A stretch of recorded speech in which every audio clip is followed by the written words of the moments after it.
ასწამეთი მსოფლიო ლიდერი, პრეზიდენტები, პრემიერ-მინისტრები, მაღალი რანგის სტუმრები 193 წევრი სახელმწიფოდან ნიუ-იორკი გაეროს გენერალური ასამბლეის მე-80 სესიას მასპინძლობს. ამერიკაშია საქართველოს პრეზიდენტი მიხეილ ყაველაშვილი დელეგაციასთან ერთად. ის მთავარ მასპინძელს ორგანიზაციის გენერალურ მდივანს მისამნებისას შეხვდა. ოფიციალური აუდიენცია კი მოგვიანებით იგეგმება, ისევე როგორც სხვა მაღალი დონის შეხვედრები. გენერალური დებატები უკვე გაიხსნა. სოფო ბერიძე გვეტყვის უფრო მეტს ნიუ-იორკიდან.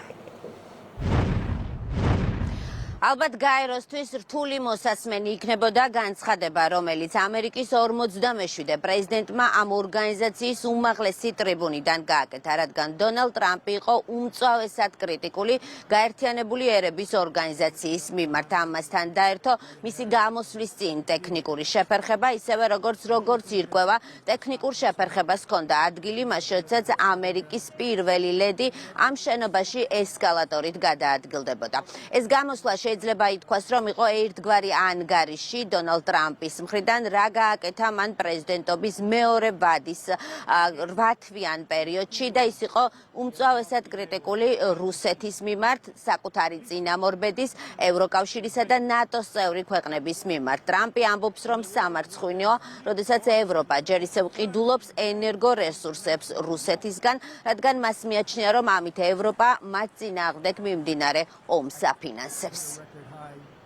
6 წელი გავიდა მას შემდეგ, რაც ამ დიდი დარბაზიდან მსოფლიოს მივმართე ბოლოს. მაშინ მსოფლიო ჩემი პირველი ვადის დროს მშვიდობიანი და აყვავებული იყო. მას შემდეგ ომის იარაღმა დაარღვია ჩემს მიერ ორ კონტინენტზე შექმნილი მშვიდობა. მშვიდობისა და სტაბილურობის ერა ჩაანაცვლა ჩვენი დროის უდიდესმა კრიზისებმა. აქ შტატებში გვქონდა 4 წლიანი სისუსტე, უკანონობა და რადიკალიზმი. წინა ადმინისტრაციამ ჩვენი ქვეყანა კატასტროფების მთელ სერიამდე მიიყვანა. მე 7 თვეში 7 ომი დავასრულე. სამწუხაროდ თითოეულ შემთხვევაში გაეროს ჩემი დახმარებაც არ უცდია. გაეროსგან მივიღე მხოლოდ და მხოლოდ გაფუჭებული ესკალატორი, რომელიც დღეს შუა გზაზე გაჩერდა და პირველი ლედი, რომ კარგ ფორმაში არ ყოფილიყო, დაეცემოდა. ასევე მივიღე გაფუჭებული სუფლიორი, შესაბამისად გაეროსგან მხოლოდ 2 რამ აქვს: გაფუჭებული ესკალატორი და გათიშული სუფლიორი. მას მხოლოდ ცარიელი სიტყვები აქვს. ცარიელი სიტყვებით კი ომები არ მთავრდება. ომების დასასრულებლად მოქმედებაა საჭირო. დაუღალავად მუშაობ უკრაინაში მკვლელობების შესაწყვეტად. ეგონა ამ ომის დამთავრება ყველაზე მარტივი იქნებოდა, თუმცა ომში ხშირია კარგი და ცუდი სურპრიზებიც.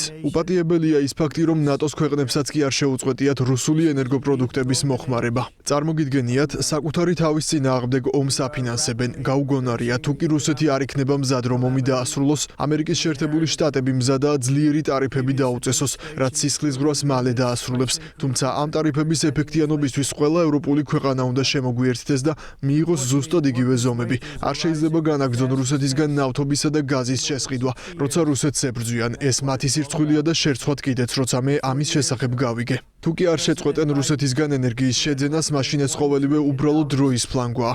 ხალხის წინაშე თითოეული ჩვენგანის ვალდებულებაა დავიცვათ ჩვენი ქვეყანა, დავიცვათ ჩვენი საზღვრები, კულტურა, ტრადიციები, ხალხის ოცნებები, თავისუფლებები. ერთად ვიმუშაოთ ნათელი, ლამაზი და მშვიდობიანი პლანეტისთვის. ჩვენი ქვეყნები უფრო უსაფრთხო უნდა გავხადოთ. კიდევ ერთხელ ვდგავართ კითხვის ნიშნის წინაშე, თუ როგორი მსოფლიოს მშენებლობა გვსურს ერთად. გაეროს პრინციპები ალყაშია, მშვიდობის და პროგრესის საყრდენები უკან იხრება, სუვერენულ სახელმწიფოებში შეჭრა ხდება, შიმშილი იარაღად გამოიყენება, ზავი დადუმებულია, მზარდია მრისხანება დანაწევრებულ საზოგადოებებში. ყოველივე ეს არის გაფრთხილება და კითხვა, თუ როგორ მსოფლიოს ვირჩევთ. ძალაუფლების მსოფლიოს თუ კანონიერ მსოფლიოს. მსოფლიოს, რომელიც პირადი ინტერესებითაა დანაწევრებული თუ ერთობის მსოფლიოს. ჩვენი სამყარო უფრო და უფრო მულტიპოლარულია, რაც კარგია, თუმცა მულტიპოლარულობა მულტიპოლარული ინსტიტუტების გარეშე ქაოსს გამოიწვევს. ჩვენი სისტემა გლობალურ სტრესს, ტესტს განიცდის. მჯერა რომ შეგვიძლია ამ გამოცდის ჩაბარება და უნდა ჩავაბაროთ. კაცობრიობა რაღაც უკეთესს ითხოვს.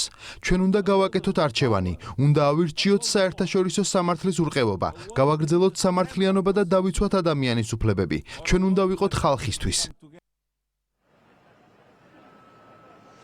ამერიკის პრეზიდენტის სიტყვას ისმენდა და შესაბამისად გენერალურ დებატებს ესწრებოდა საქართველოს დელეგაცია პრეზიდენტ მიხეილ ყაველაშვილის მონაწილეობით. მანამდე კი მცირე კომუნიკაცია შედგა გაეროს გენერალურ მდივანსა და საქართველოს პრეზიდენტს შორის, მაშინ, როდესაც ანტონიო გუტიერეში აქ შეკრებილ ლიდერებს ესალმებოდა. თუმცა ანტონიო გუტიერეშსა და მიხეილ ყაველაშვილს შორის ოფიციალური შეხვედრაც გაიმართება, რა დროსაც ბუნებრივია საუბრის მთავარი თემა იქნება საქართველოს ოკუპირებულ ტერიტორიებზე ადამიანის უფლებათა დაცვის საკითხებთან არსებული პრობლემები. დღეს ნიუ-იორკში შეიძლება ითქვას, რომ მნიშვნელოვანი საღამო გახლავთ, რადგან დონალდ ტრამპი უმასპინძლებს აქ ჩამოსულ ყველა მსოფლიო ლიდერს მისი და მისი მეუღლის სახელით ოფიციალური მიღება გაიმართება. საქართველოს საგარეო საქმეთა მინისტრი გვეუბნება, რომ ზოგადად ასეთი მიღებები მნიშვნელოვანი არის იმისთვის, რომ ლიდერებს შორის შედგეს კომუნიკაცია.